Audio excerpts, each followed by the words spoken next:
Okay, today we are diving into one of the biggest, and I mean biggest, challenges in healthcare, communication. We're pulling some really powerful insights from the Culture Coalition to explore a framework that, honestly, promises to cut right through the noise, improve how we work together, and, most importantly, make our patients safer. For any physician, nurse, or healthcare leader out there, this is a tool you're gonna want in your toolkit. So let's just start with a pretty blunt truth bomb from Jim Vandehei, one of the founders of Axios. I want you to think about all the emails you send, the memos, the patient updates, all of it. Now, what if most of them are just vanishing into thin air? This isn't just a feeling, you know. This is a reality backed by some serious data. So what on earth is going on? Well, the diagnosis is actually pretty clear. We are all drowning in information. And in a hospital setting, this isn't just an annoyance, it's downright dangerous. When that critical piece of information gets buried, it puts team coordination and patient safety at risk. Let's take a look at just how bad it's gotten. We live in a culture of constant distraction. I mean, 250? That's how many times, on average, we check our phones every single day. Each one of those glances is a tiny interruption, a little crack in our focus. And in a clinical environment, that's 250 potential moments where a critical detail could just slip right by. And here's the kicker. Even when we choose to pay attention to something, our focus window is unbelievably small. We give an email, an article, a care plan update, maybe 26 seconds before our brain starts to wander off. That's it. That's the tiny, tiny sliver of time you have to get your point across. And you know what? It is only getting worse. The sheer volume of emails has just exploded, up by more than 75% in the last decade alone. It's not a stream of information anymore, is it? It's a tidal wave, and we're all just trying to keep our heads above water. And every single one of those interruptions comes with a really steep price. Research from UC Irvine found it takes a staggering 20 minutes to truly get back into a state of deep focus after you've been distracted.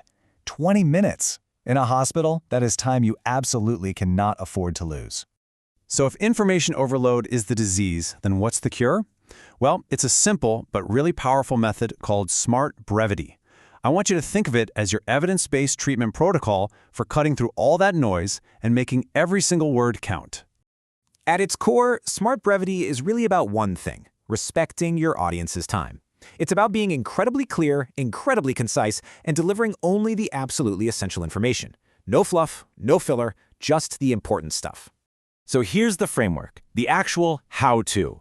It's a simple three-step plan. First, you always lead with the one new thing. What is the single most important update? Then, step 2, you immediately tell them why it matters. And third, you offer the details for anyone who needs to go deeper. It's clean, it's powerful, and it's something you can use over and over again.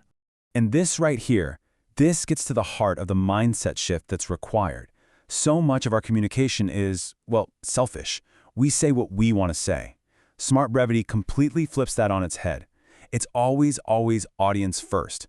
What do they need to know? And in healthcare, that means your team first and ultimately your patient first. Okay, so how do we put this into practice? Let's take one of the most critical rituals we have in clinical care, the team huddle, and let's see how we can transform it into what we'll call the patient-first huddle. Now, to really anchor this new mindset, let's borrow a powerful idea from Amazon's Jeff Bezos. He famously used to keep an empty chair in big meetings to represent the customer. For us, that empty chair is our patient. It's a constant, silent reminder of who this is all for. Just look at the difference here. A traditional huddle, you know the one, it can easily stretch to 30 minutes or more, with these long, meandering, provider-focused updates. The patient-first huddle is a completely different animal. The goal isn't just sharing info, it's driving coordinated action. It's under 15 minutes, and the format is laser-focused. For this patient, what is the one new thing we need to do today? The entire focus shifts from us to the patient. And look, this isn't just about being more efficient. It's about a fundamental upgrade to the quality of care. The outcomes of this approach? They have a direct, powerful impact on your work, on your team, and of course, on your patients. So, what's the payoff? Well, when communication is this clear and concise, errors just plummet. Care plans become actionable roadmaps, not just documents you have to fill out. Decisions happen faster because the key information is impossible to miss. And for your team, this dramatically reduces cognitive load, which, let's be honest, is a powerful antidote to burnout. It frees up time and energy to focus on what truly matters most: direct patient care. All right, let's wrap this up with a simple blueprint you can put into practice immediately. whether you're sending an email, leading a huddle, or even just updating a patient's family. Before you speak, before you type that next email, just ask yourself this one simple question.